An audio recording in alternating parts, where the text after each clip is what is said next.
Bonjour à tous, Benoît Saint-Giron. Aujourd'hui dans les fondamentaux, je vous présente les 5 arnaques manipulation de l'eau. Au secours! Par ordre décroissant pour préserver le suspense, on commence par l'arnaque numéro 5, faire croire que l'absence de goût fait la qualité de l'eau.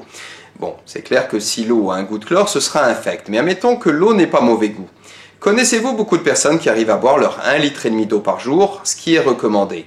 Sans doute pas, et c'est sans toute logique vu les effets irritants et asséchants de l'eau du robinet sur la peau.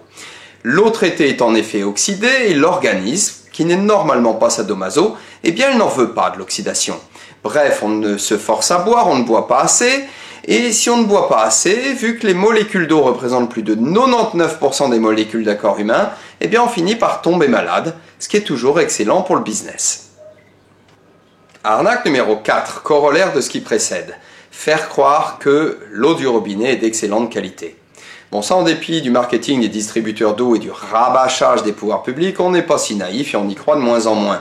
On sait tous ainsi par exemple qu'on y retrouve des résidus de médicaments ou de pesticides, et on se doute bien que les traitements chimiques au chlore ou à l'ozone ne sont pas terribles pour la santé.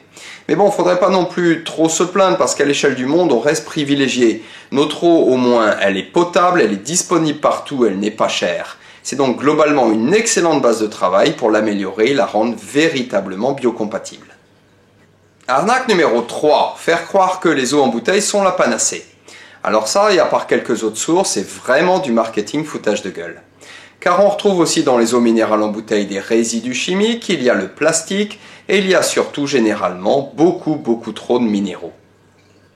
D'où l'arnaque numéro 2, faire croire que les minéraux des eaux sont très importants. Alors ça, on ne sait pas trop d'où ça sort, vu que l'homme est hétérotrophe, c'est-à-dire incapable d'assimiler correctement les minéraux des eaux. Pour nos minéraux, il faut manger des végétaux. Que va-t-il se passer si on boit une eau en bouteille très minéralisée? Eh bien, on va encrasser progressivement son organisme et devoir éliminer plus souvent aux toilettes le fameux « buvez, éliminez ». Comme quoi, même la pub l'explique. Enfin, arnaque numéro 1, la plus dingue quand on y pense, faire croire qu'il n'y a pas d'énergie dans l'eau. Ou alors variante, faire passer ceux qui s'y intéressent pour des adeptes de la théorie du complot. Bon, c'est clair que ce concept d'énergie de l'eau dérange beaucoup de monde vu qu'il n'y en a ni dans l'eau du robinet, ni dans les eaux minérales emprisonnées en bouteille. Mais qu'est-ce que l'énergie de l'eau? Eh bien, c'est simplement d'y retrouver suffisamment de protons et d'électrons. Et oui, n'en déplaise au gros business, l'énergie de l'eau, c'est scientifique, ça s'appelle la bioélectronique de Vincent, et c'est même utilisé par la NASA. Nous avons donc là 5 belles arnaques de l'eau à boire avec modération.